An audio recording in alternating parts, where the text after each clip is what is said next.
Imagine lying in a hospital bed, your body broken, the beeping of the monitor, the only sound in the room, and looking up to see the person who swore to love you in sickness and in health, checking his watch with a look of pure disgust. That was Kaylee's reality. Her husband, Brad, didn't just leave her there to die. He laughed as he signed the discharge papers for his own conscience, walking out the door to start a new life with her best friend. He thought Kaylee was finished. He thought she was destitute. But he forgot one thing: the new head of surgery wasn't just a doctor. He was the billionaire brother Kaylee hadn't seen in 10 years, and he had been waiting for a reason to destroy the man who ruined his sister's life. The fluorescent lights of the ICU at St. Benedict's General Hospital in Chicago hummed with a low, headache-inducing buzz. To Kaylee Miller, that sound had become the soundtrack of her existence for the last 3 weeks. At 32, she looked 50. Her once vibrant auburn hair was matted against the pillow, her skin pale and translucent, highlighting the dark circles under her eyes. She had been admitted after a collapse at work, a severe autoimmune flare-up complicated by a cardiac event. It was serious but treatable, expensive but manageable. Or so she thought. Standing at the foot of her bed wasn't a comforting partner holding her hand. It was Brad Miller, her husband of 5 years, wearing his navy blue Armani suit, looking pristine, smelling of expensive sandalwood cologne, and tapping his foot impatiently. "Brad," Kaylee whispered, her voice raspy from the ventilator she had just been weaned off of yesterday. "Water." Brad didn't move toward the pitcher. Instead, he sighed a long, exaggerated exhalation of air that signaled immense inconvenience. "Kaylee, we need to talk, and I don't have much time. I have a reservation at Le Bernardin at 8. Kaylee blinked, confused. "A reservation? Who are you going with?" Brad finally looked at her, his eyes cold, devoid of the warmth she had fallen in love with back in college. "Jessica, we're celebrating." "Jessica." Kaylee's heart monitor picked up speed. Beep, beep, beep. Jessica was her maid of honor, her college roommate. "Celebrating what?" "My promotion," Brad said, smoothing his tie. "And my freedom." The air left the room. Kaylee tried to sit up, but her muscles were atrophied. "What are you saying?" Brad reached into his jacket pocket. He didn't pull out a get-well card. He pulled out a thick, folded document and tossed it onto the blanket covering her legs. It landed with a heavy thud. "Divorce papers," Brad stated flatly. "I've already signed. My lawyer, Mr. Sterling, says given your condition and your inability to work, you're essentially a liability. I'm not going to drain my bank account, keeping you on life support, Kaylee. It's bad ROI. ROI. Kaylee choked out, tears welling in her eyes. "I'm your wife, Brad. I worked 2 jobs so you could get your MBA. I paid off your student loans.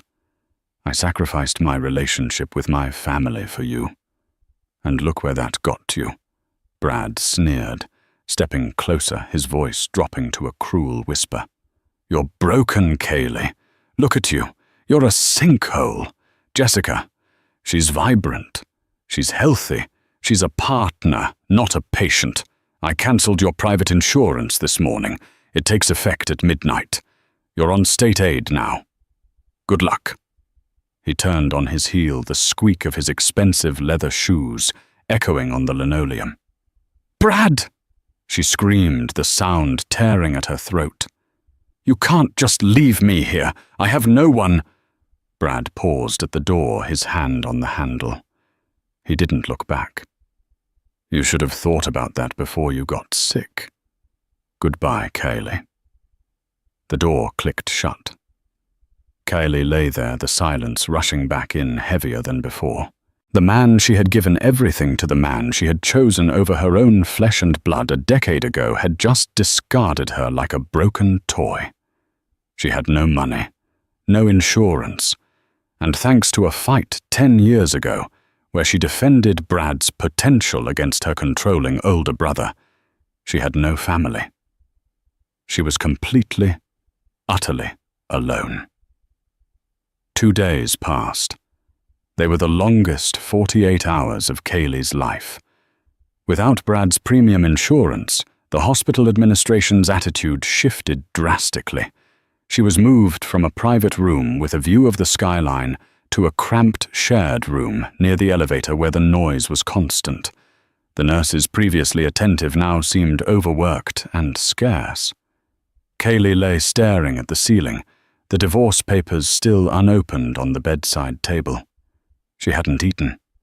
She felt her strength fading, not just physically, but spiritually. She was ready to let go. Why fight? Brad was right. She was broken. Mrs. Miller. The voice was sharp, officious. A hospital administrator, Mrs. Higgins, stood at the door with a clipboard. "It's just Kaylee now," she whispered. "Right. Kaylee." Mrs. Higgins adjusted her glasses. "We have a problem. Your coverage has been denied for the specialized cardiac treatment you need. The state aid covers the bed and basic maintenance, but the surgery, it's elective under their guidelines." "Elective?" Kaylee laughed, a dry, rattling sound. "My heart is failing. It's deemed quality of life improvement, not immediate emergency life-saving according to Code 44B, Mrs. Higgins recited robotically. "Unless you can provide a deposit of $50,000 by tomorrow morning, we're going to have to discharge you to a hospice facility." Hospice, a waiting room for death. "I don't have $50,000, Kaylee said, tears sliding down her cheeks into her ears.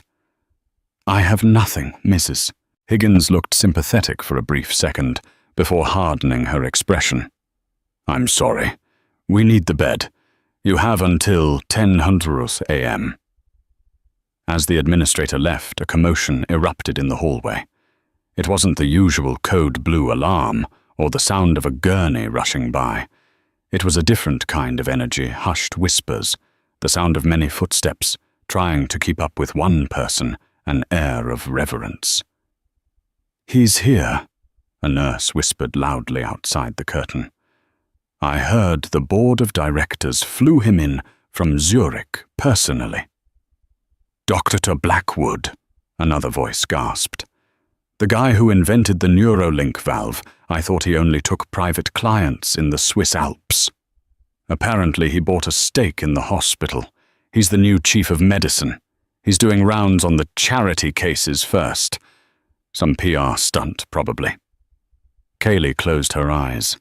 She didn't care about some hot-shot billionaire doctor. She just wanted the pain in her chest to stop. The curtain to her shared room was ripped back. The light from the hallway flooded in, silhouetting a tall, broad-shouldered figure.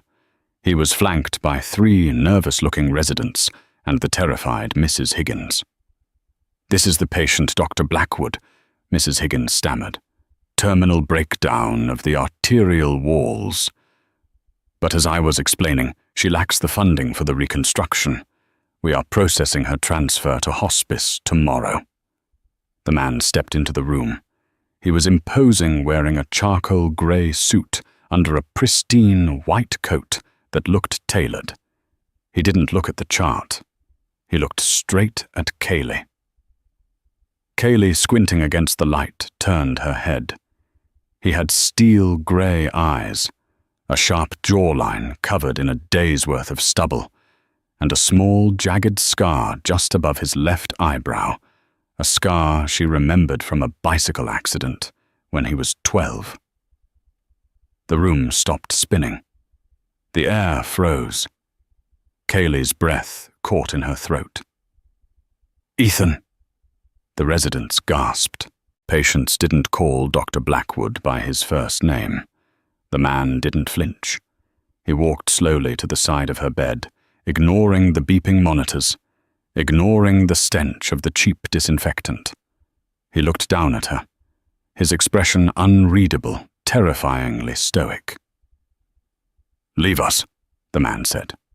His voice was deep, commanding, leaving no room for argument. "But doctor protocol dictates," Mrs. Higgins started. "I bought the protocol when I bought the wing," he snapped, not looking away from Kaylee. "Get out, all of you." They scrambled out like frightened mice, pulling the curtain shut. Ethan Blackwood stood over her. He looked different than the angry 22-year-old she had screamed at 10 years ago. He looked powerful, dangerous, wealthy beyond comprehension. "Hello, Kaylee," he said softly. You're Dr. Blackwood." Kaylee stammered, her mind struggling to connect the dots. "But your name is Ethan Miller." "I changed it," he said, pulling up a chair and sitting down, his intense gaze scanning her frail form. "After you left, after Mom and Dad died, I didn't see a point in keeping a name that belonged to a broken family. I took grandfather's middle name, Blackwood." "I didn't know," Kaylee sobbed. "I didn't know you were a doctor. I thought you were still in Europe traveling." "I was studying, building, acquiring," Ethan said. He reached out and, with a gentleness that contradicted his imposing size, took her hand. His thumb brushed over her ring finger. He noticed the pale band of skin where her wedding ring used to be. "Where is he?" "Kaylee." Ethan's voice dropped an octave, the temperature in the room plummeting. "Where is the man you told me was worth more than blood? Where is Brad?" Kaylee turned her face away, shame burning her cheeks hotter than the fever. "He left Ethan. He left me here 2 days ago. He's with Jessica now." There was a silence so profound it felt heavy. Then Kaylee heard the sound of Ethan's free hand curling into a fist, the leather of his glove creaking under the pressure. "He left you to die?" Ethan asked, his voice calm, too calm. It was the calm of a predator before the strike.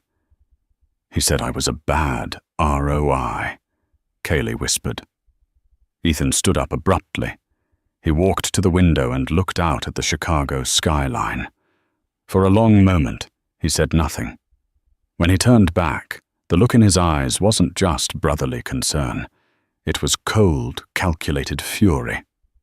"Mrs. Higgins said you're being discharged tomorrow," Ethan said. "I have no money, Ethan. I can't pay you." Ethan walked back to the bed.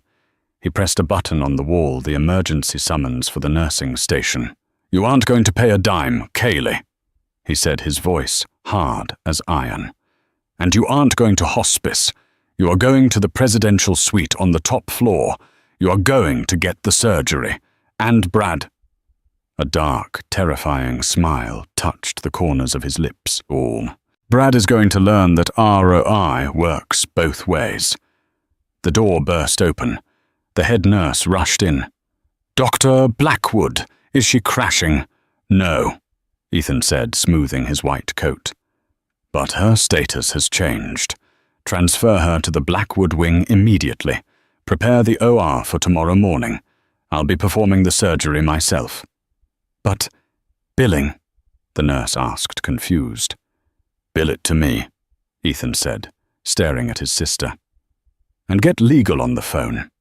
I want to know everything about a man named Brad Miller.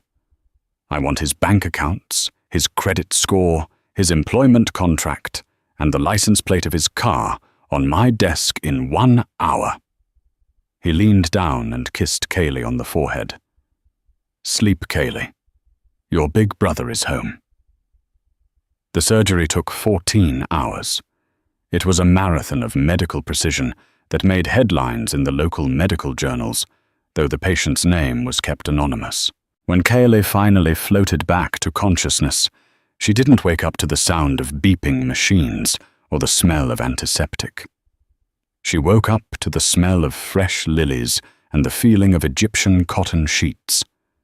She blinked her eyes open. The room was massive. Floor-to-ceiling windows showcased a panoramic view of Lake Michigan. There was a mahogany desk in the corner, a plush velvet sofa, and paintings on the wall that looked suspiciously like originals. "Welcome back to the land of the living," a deep voice rumbled. Ethan was sitting in a leather armchair near the window reading a tablet. He looked tired, dark circles under his eyes, but he smiled when he saw her awake. "Am I in heaven?" Kaylee croaked. "No, you're in the penthouse suite of the Blackwood wing." Ethan stood up and poured her a glass of water from a crystal carafe. "I told you I don't do things by halves." Over the next 2 weeks, Kaylee's recovery was nothing short of miraculous. With the best physical therapists, a private chef designed to boost her immune system, and the cutting-edge medication Ethan had developed, her color returned. Her hair regained its shine. The hollow look in her cheeks filled out. But while her body healed, her mind was still trapped in that ICU room with Brad. One afternoon, while Ethan was checking her vitals, Kaylee asked the question that had been haunting her.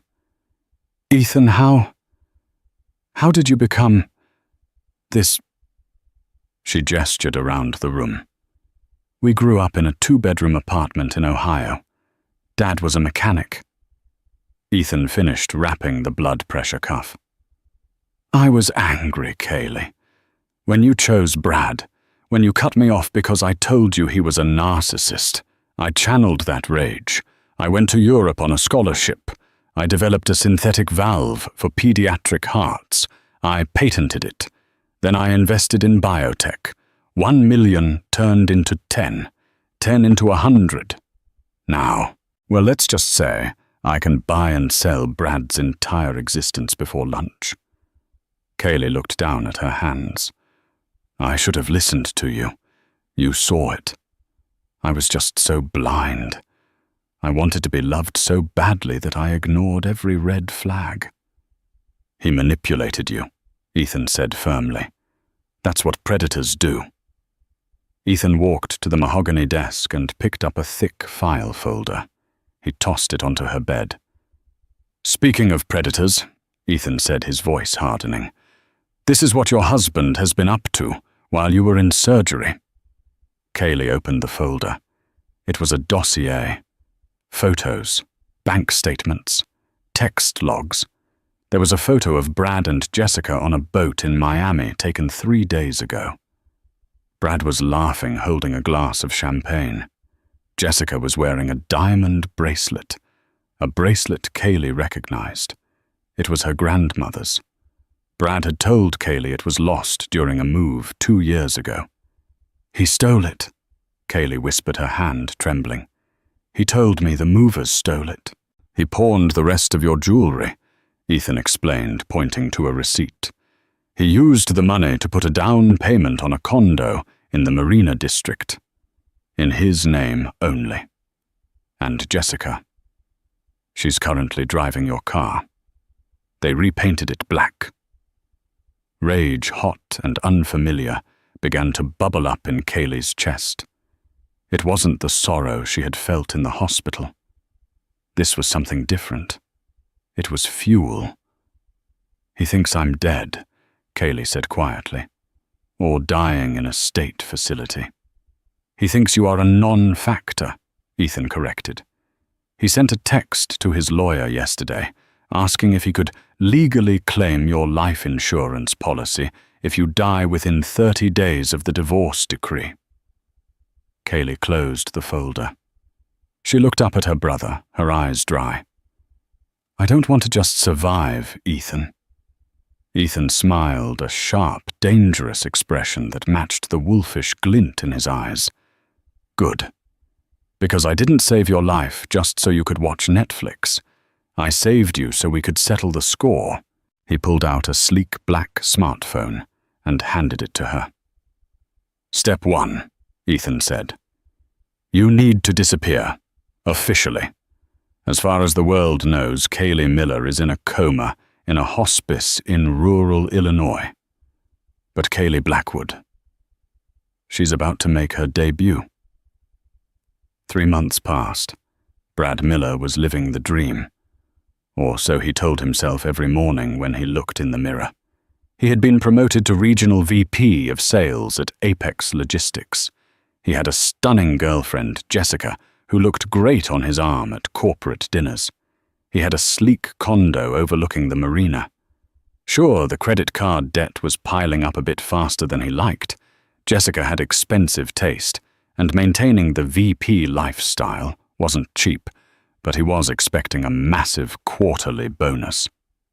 "Babe," Jessica called out from the bathroom, applying her makeup. "Are you sure we can afford the trip to St. Bart's next month? My card got declined at the salon today. It was embarrassing." Brad adjusted his tie, feeling a prickle of annoyance.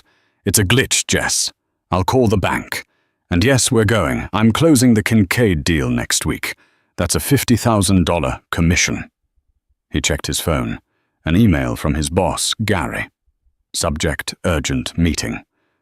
"Brad, come to my office immediately. New ownership." Brad frowned. New ownership, Apex Logistics, had been privately held for 40 years. He grabbed his jacket and drove to the office. The atmosphere in the bullpen was tense. People were whispering, huddled around computers. When Brad walked into the conference room, Gary looked pale. Sitting at the head of the table wasn't the old CEO, Mr. Henderson. It was a man Brad didn't recognize. A man named Gavin Thorne, wearing a suit that cost more than Brad's car. "Brad, sit down," Gary said nervously. "What's going on?" Brad asked, putting on his best confident smile. "Who is this?" "This is Mr. Thorne," Gary said. "He represents the investment firm that just acquired Apex. They're restructuring." Gavin Thorne didn't smile. He opened a file in front of him. "Mr. Miller, I've been reviewing your accounts. Your expense reports are creative." Brad's heart skipped a beat. He had been padding his expenses for years. Dinners with Jessica listed as client meetings, weekends away listed as conferences. Everyone did it. "I bring in the most revenue for this sector," Brad said defensively. "My results speak for themselves." "Your results are adequate," Gavin said coldly. "But the new ownership values integrity above all else. We are auditing all senior management." "Auditing." Brad's sweat began to prickle his hairline. "Is that necessary?" "Mandatory," Gavin said. "However, the owners are willing to overlook past indiscretions if you can secure the exclusive contract with the Helios Medical Group. They are building a new facility in Chicago and need a logistics partner. It's a $10 million contract." Brad's eyes widened. $10 million. His commission would be huge. It would solve everything. It would pay off the condo, the cards, everything. "I can do it," Brad said eagerly. "I can sell ice to an Eskimo. Who's the contact?" "You'll meet them at the Helios Charity Gala this Saturday," Gavin said, sliding a heavy gold-embossed envelope across the table. "This is your invitation. It costs $5,000 a plate, which the company has paid for. Do not screw this up, Mr. Miller. Your future and your freedom, considering the fraud in your expense reports, depends on it." Brad swallowed hard, taking the envelope. "I won't let you down." He walked out of the office, his legs shaking. He didn't know that Gavin Thorne was Ethan Blackwood's right-hand man. He didn't know that the Helios Medical Group was a subsidiary of Blackwood Enterprises, and he certainly didn't know that the owner demanding integrity was the brother of the wife he had left to rot. That night, Brad went home and told Jessica they were going to the most exclusive event of the year. "I need a new dress," Jessica squealed. "Put it on the Amex," Brad said, wiping sweat from his forehead. "We have to look rich to get rich right." Little did he know he was walking straight into the lion's den. The Helios Charity Gala was held at the Grand Ballroom of the Palmer House Hotel. It was an event dripping with old money. Chandeliers the size of small cuss hung from the gold-leafed ceiling. A string quartet played softly in the corner. Brad and Jessica arrived in a rented limousine. Jessica wore a sparkling red dress that was a bit too tight and a bit too loud for the conservative crowd, but she looked beautiful. Brad wore a tuxedo he had rented, trying to look like he belonged. But from the moment they stepped in, Brad felt small. The men here weren't just regional VPs. They were senators, oil tycoons, tech moguls. "God, look at those diamonds," Jessica whispered, eyeing a woman near the bar. "Brad, you have to close this deal. I want to live like this." "I will," Brad hissed. "Just smile and don't drink too much." They mingled for an hour, but Brad was ignored by almost everyone. He felt invisible. He kept scanning the room for anyone from Helios Medical. Suddenly the lights dimmed. A spotlight hit the stage. "Ladies and gentlemen," a voice announced, "please welcome the chairman of Helios Medical and the host of this evening, Dr. Ethan Blackwood." Brad froze. The name sounded familiar, but he couldn't place it. Ethan walked onto the stage. He was breathtakingly handsome, in a bespoke tuxedo, radiating power and charisma. The room erupted in applause. "Thank you," Ethan said, his voice smooth as silk. "Tonight is about second chances. It's about healing hearts that have been broken, literally and metaphorically." Brad frowned. "That guy. He looks familiar." "He's hot," Jessica giggled, sipping her third martini. "Tonight," Ethan continued, "I want to introduce you to the inspiration behind our new cardiac wing. A woman who faced death with dignity, even when she was abandoned by those who swore to protect her. My sister, and the new CEO of the Helios Foundation. Kaylee Blackwood." Brad dropped his glass. It shattered on the marble floor, the sound echoing through the silent room. Champagne splashed onto his rented shoes. The curtain behind Ethan rose. Kaylee stood there. She was unrecognizable from the frail woman in the hospital bed. She wore a floor-length gown of emerald green silk that hugged her restored figure perfectly. Her auburn hair cascaded in waves over her shoulders. She wore a necklace of diamonds and emeralds that caught the spotlight jewelry that looked heavy, expensive, and regal. She looked like a queen. She walked down the stairs, her chin high, her eyes scanning the crowd until they locked onto one specific spot. She locked eyes with Brad. Brad felt like he had been punched in the gut. "Kaylee," he mouthed, no sound coming out. That's Kaylee." Jessica gasped, her face draining of color. "But you said she was dying. You said she was on state aid." Kaylee took the microphone from her brother. Her voice was strong, resonant. "Thank you, Ethan," she said, never breaking eye contact with Brad. 6 months ago, I was lying in a hospital bed, told I was a bad investment. I was told I was a liability. But tonight I stand here as proof that you should never underestimate the value of a human life." The crowd applauded politely, unaware of the tension vibrating in the air. Kaylee smiled a cold, dazzling smile. "I would like to personally welcome some of our guests, specifically those who are here to do business with us." She walked off the stage and into the crowd, the spotlight following her. The crowd parted like the Red Sea. She walked straight toward Brad and Jessica. Brad couldn't move. His feet were lead. Kaylee stopped 2 feet away from him. Up close, she was even more intimidating. She smelled of expensive perfume and success. "Hello, Brad," she said calmly. "Kaylee."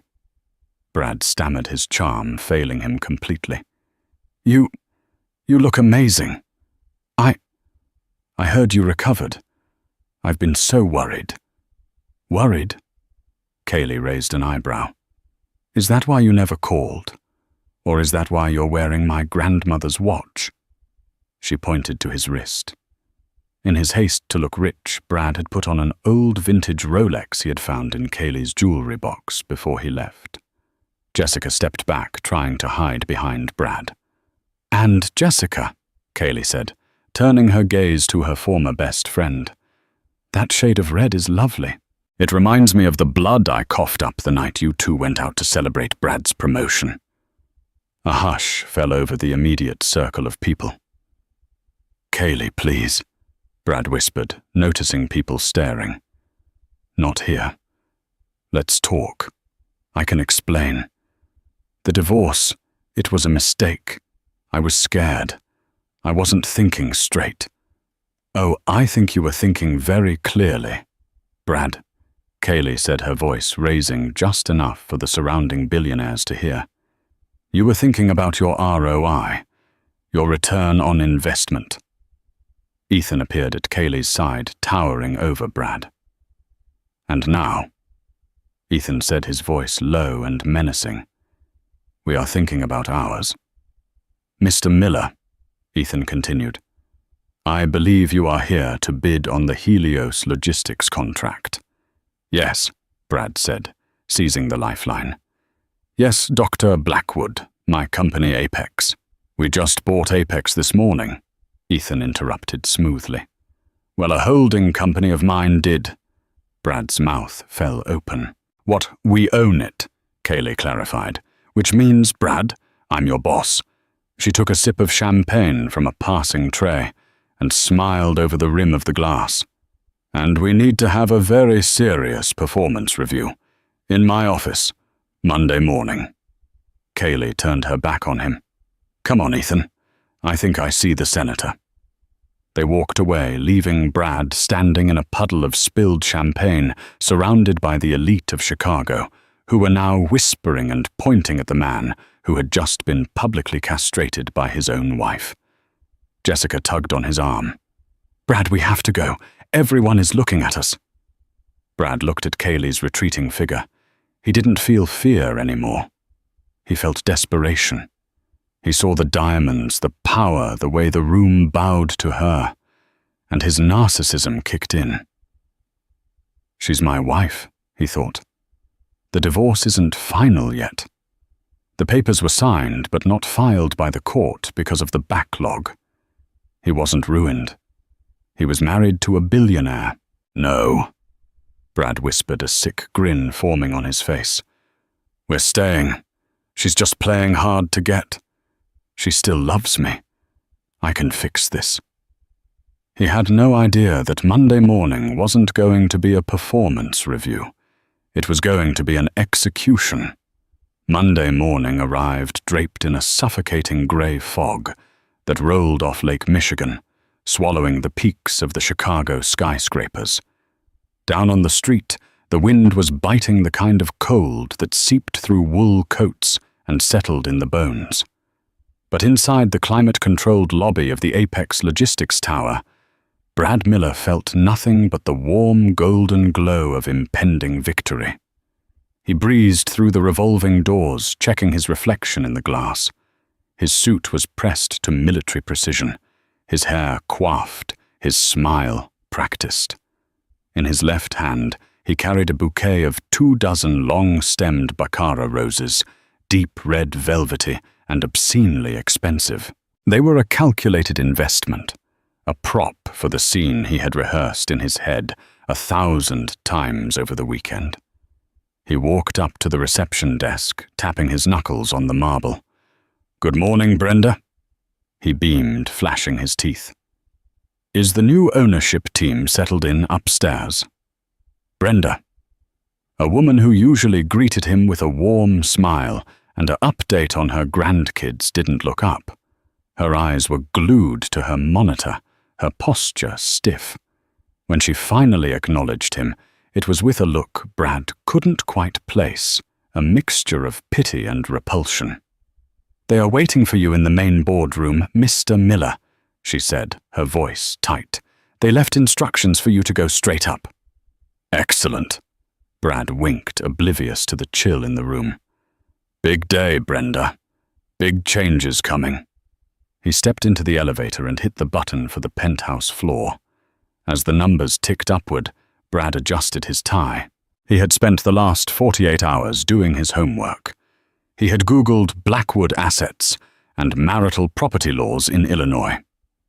His logic was ironclad. Kaylee was a Blackwood. They were legally married. Therefore, even if she wanted a divorce, he was entitled to a massive settlement. And if she wanted to keep her precious reputation clean, she would pay him to go away quietly. Or even better, the power couple angle. He could convince her that he was the only man who could handle her new status. He would frame his affair with Jessica as a cry for help, a temporary lapse caused by the stress of her illness. He could sell anything.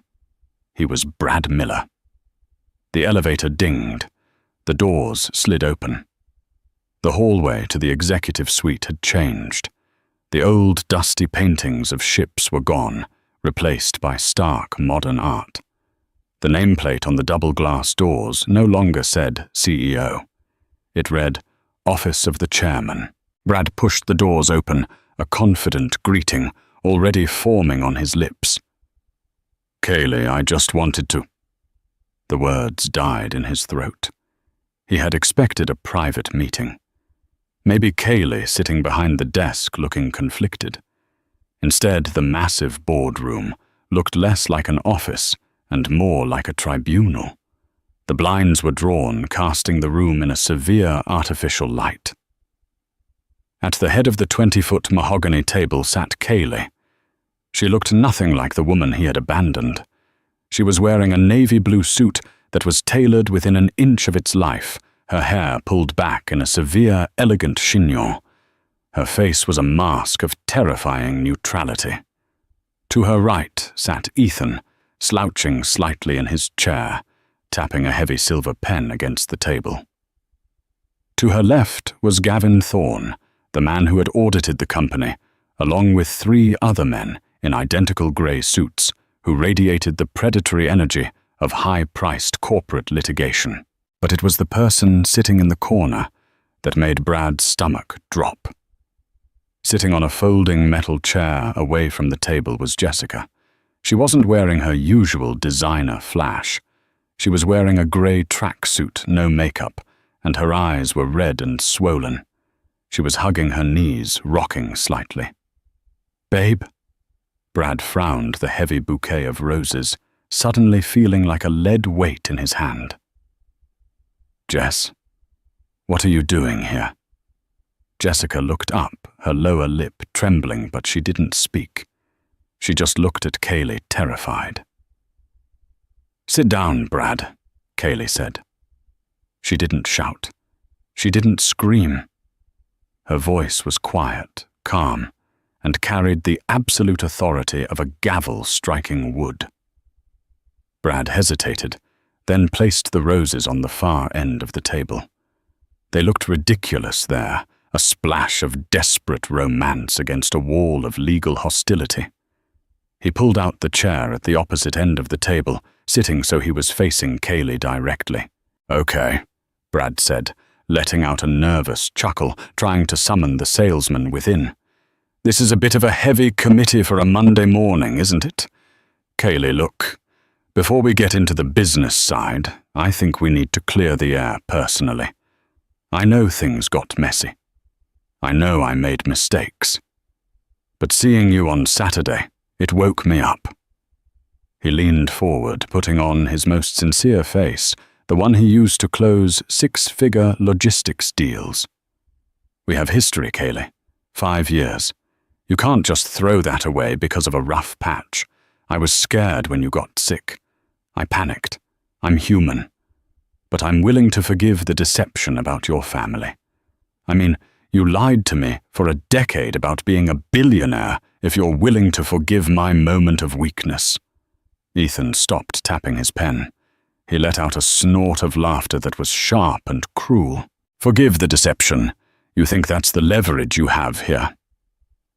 "It's a valid point," Brad shot back, feeling a surge of defensive anger. "Trust goes both ways." Kaylee didn't blink. She slowly interlaced her fingers on the table. "Brad, do you know what a forensic audit is?" Brad's smile faltered. "We talked about this with Gavin. Expense reports. Everyone pads a little. It's part of the compensation package in this industry.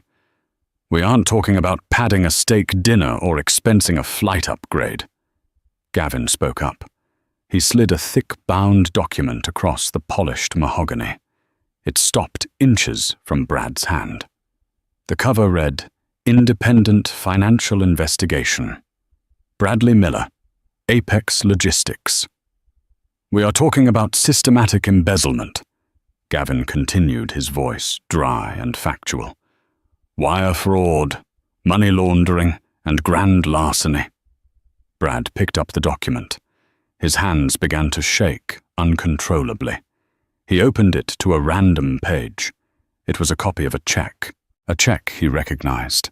"You created 3 shell vendors," Kaylee said, reciting the facts from memory, her eyes boring into his. "J&B Consulting, Miller Supply Solutions, and BHM Logistics. Over the last 24 months, you have approved invoices from these fake companies for services that were never rendered, consulting fees, warehouse rentals that don't exist, shipping containers that were never leased." That's a misunderstanding," Brad stammered, sweat prickling his hairline. "Those are legitimate contractors.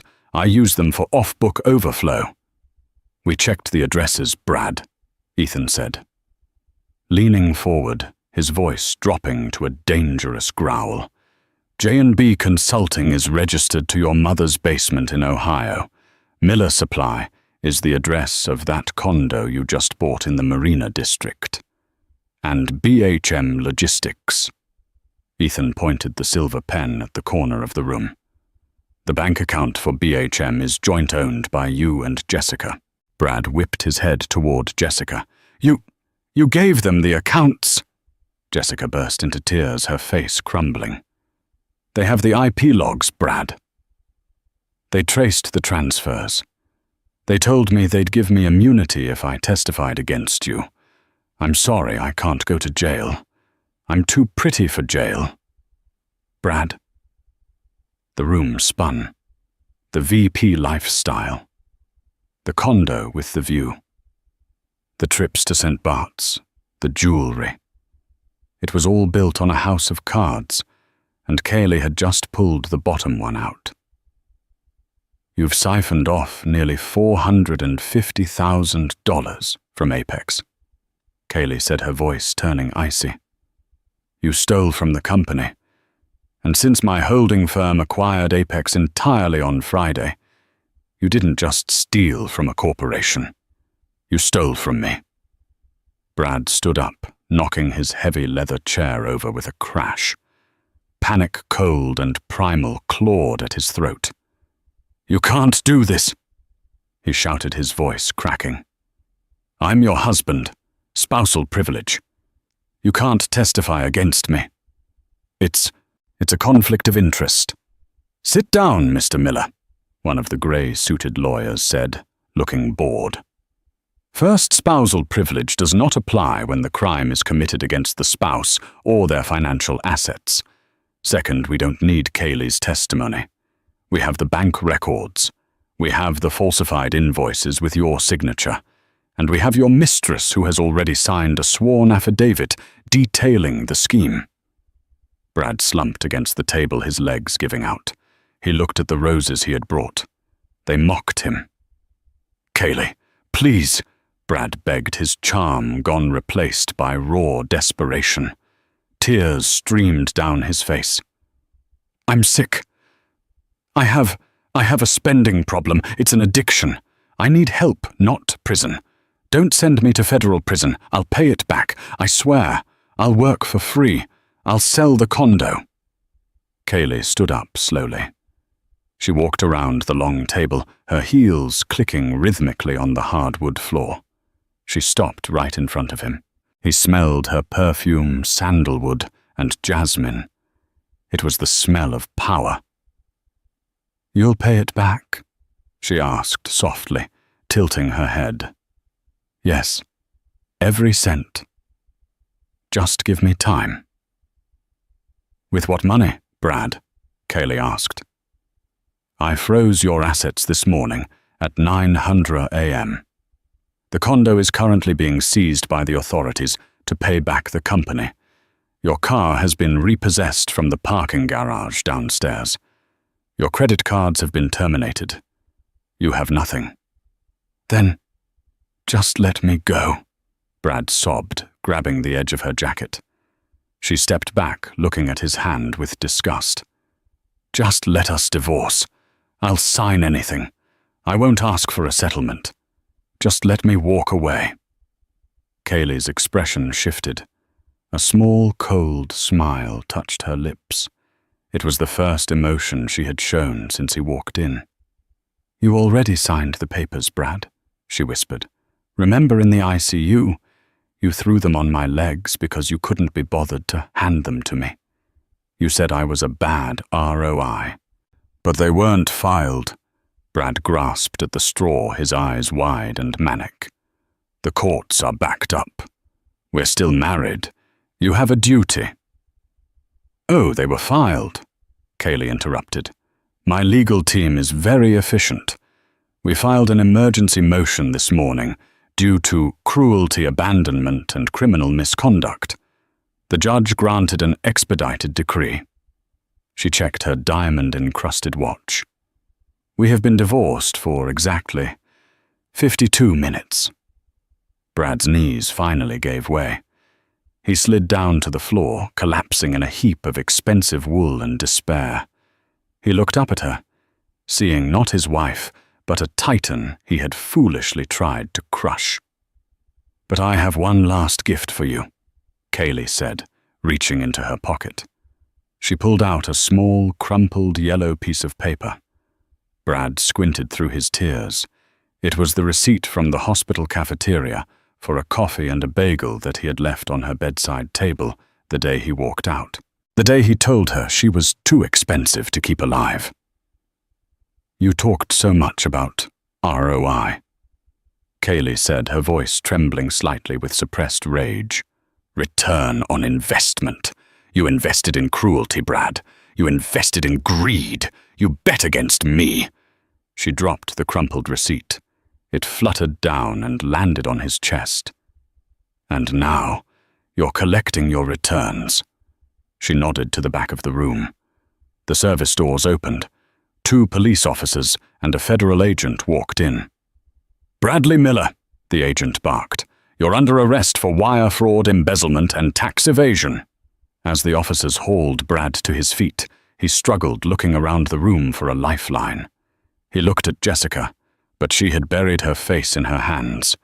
He looked at Ethan, who was smiling with grim satisfaction. He looked at Kaylee.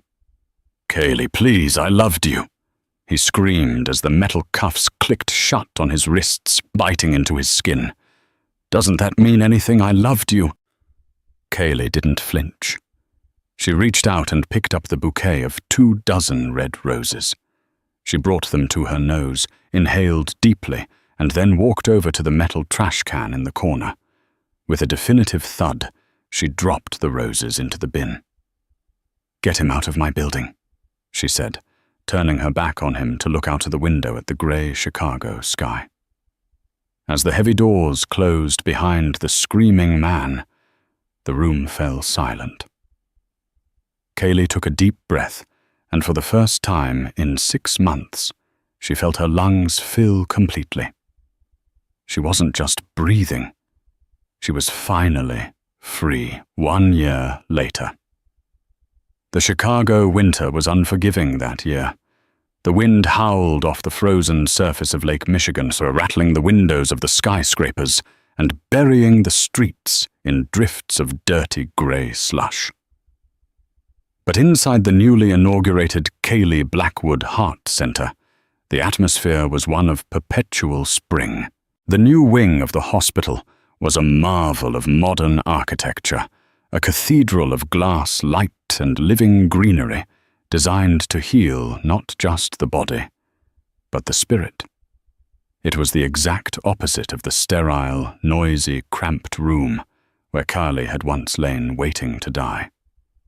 Cayley walked through the atrium, the heels of her boots clicking rhythmically on the polished terrazzo floor. She wasn't just a donor whose name was etched on a brass plaque by the door. She was the executive director. She was there every day, ensuring that the cruelty she had experienced was never repeated within these walls. She paused at the intake desk, where a young woman was arguing tearfully with a billing specialist. Cayley recognized the look of panic in the woman's eyes, the terror of realizing that your life has a price tag you cannot afford. "Marie," Cayley said softly, stepping up to the desk. "What's the issue here?" "Ms. Blackwood." The receptionist straightened up. "Mrs. Alvarez's insurance has a gap. They won't cover the pre-op screening for her daughter." Cayley looked at the mother, then at the little girl hiding behind her leg. "Code it under the Blackwood grant," Cayley said, signing the clipboard without hesitation. "Full coverage, and get them a private room." As the mother dissolved into tears of gratitude, Cayley offered a gentle smile and continued to the elevators. This was her therapy. Every life she saved was a brick in the wall she was building against her past. She took the private elevator to the roof garden. It was her sanctuary, a place where she could breathe. The terrace was heated, keeping the snow at bay, and offered a panoramic view of the city she now practically owned. She walked to the railing, wrapping her cashmere coat tighter against the chill. "I had a feeling I'd find you up here." Ethan's voice came from the doorway. He walked out, holding 2 steaming cups of coffee. He looked different too, less like the angry, vengeful protector, and more like a man who had finally found peace. He handed her a cup. "You're working too hard," he said, though the pride in his eyes betrayed his words. "You have a board of directors for a reason, Cayley." "I like the work," she replied, taking a sip. "It keeps the ghosts away." Ethan leaned against the railing beside her, looking out at the skyline. He reached into his coat pocket and pulled out a plain white envelope. It looked stark against his dark wool coat. "This came to the legal department this morning," Ethan said, "from the state penitentiary." Cayley's hand tightened slightly around her coffee cup. "From him?" "No." Ethan shook his head. "From the warden. Apparently inmate 8940 Brad attempted to file for an early appeal based on insufficient legal counsel during his trial. He claimed he was coerced into his confession." Carly stared at the envelope. "And denied with prejudice," Ethan said, a grim satisfaction in his voice. The judge cited the overwhelming evidence. The forensic audit, the wire transfers, Jessica's testimony. He's serving the full 15 years, Cayley. Not a day less. Does he ask about me?" Cayley asked quietly. She hated that she still wondered, but the heart is a stubborn muscle. It doesn't unlearn 5 years of marriage overnight. "In the beginning, the letters were constant," Ethan admitted. "He wrote begging for money, for a better lawyer. He tried to gaslight you from a jail cell, saying he did it all for us, that he was trying to build a future." Ethan paused, watching the steam rise from his cup. "Now the letters have stopped. He mostly just sits in the common room staring at the TV. I heard from a guard that he tells the other inmates he used to run this city. He tells them his wife is a billionaire who's coming to get him any day now. They call him the CEO. It's a joke to them." Cayley looked out at the grey horizon. She tried to summon the anger that had fueled her through the divorce, the fire that had burned in the boardroom. But she found only ash. The hate was gone, replaced by a profound, distant pity. And Jessica moved back to Arizona, Ethan said dismissively. She's working double shifts at a diner. She tried to sell her story to a tabloid last month, the billionaire's ex-husband and me, but nobody bought it. It's old news. She's irrelevant. Kaylee took a deep breath of the crisp, cold air. It filled her lungs, sharp and clean. "You know," she said softly. "When he left me in that room, when he threw those papers on my legs, I prayed to die. I really did. I thought my value was zero. I thought I was exactly what he said I was, a bad investment." Ethan put a protective arm around her shoulders, pulling her close. "You were never a bad investment, Kaylee. You were just in the wrong portfolio." Kaylee laughed, a genuine bright sound that seemed to scatter the gloom of the winter day. "He didn't end my life, Ethan," she said, realizing the truth of it for the first time. "He saved it. If he hadn't left me, I would have stayed small. I would have stayed blind. He cleared the space for the life I was actually meant to live." She turned away from the railing, turning her back on the city, on the past, and on the man rotting in a 6x8 concrete cell 3 hours south. "Come on," she said, opening the door back to the warmth of the hospital. "We have a strategy meeting. I want to expand the pediatric cardiology unit. It's going to cost you a fortune." Ethan laughed, a deep, booming sound. "I expect nothing less. After all, it's the only ROI that matters." They walked back inside together, the heavy glass doors sliding shut behind them, sealing out the cold, leaving Brad Miller to the winter he had created for himself. And that is the incredible story of Kaylee Miller. Brad thought he was discarding a broken liability, but he was actually throwing away a diamond to chase after cheap costume jewelry. He learned the hard way that loyalty is the only currency that really matters, and when you bankrupt your integrity, no amount of money can bail you out. This story reminds us that sometimes rock bottom is just the solid foundation you need to build a skyscraper. What do you think? Did Brad deserve a harsher punishment, or is 15 years of knowing what he lost the ultimate torture? And if you were, Kaylee, would you have read his letters or burned them unopened? Let me know your thoughts in the comments below. If you enjoyed this story of justice, karma, and rising from the ashes, please smash that like button. It really helps the channel grow. Don't forget to share this video with a friend who needs a reminder of their own worth, and subscribe with the notification bell on so you never miss a new story. Thanks for watching, and I'll see you in the next one.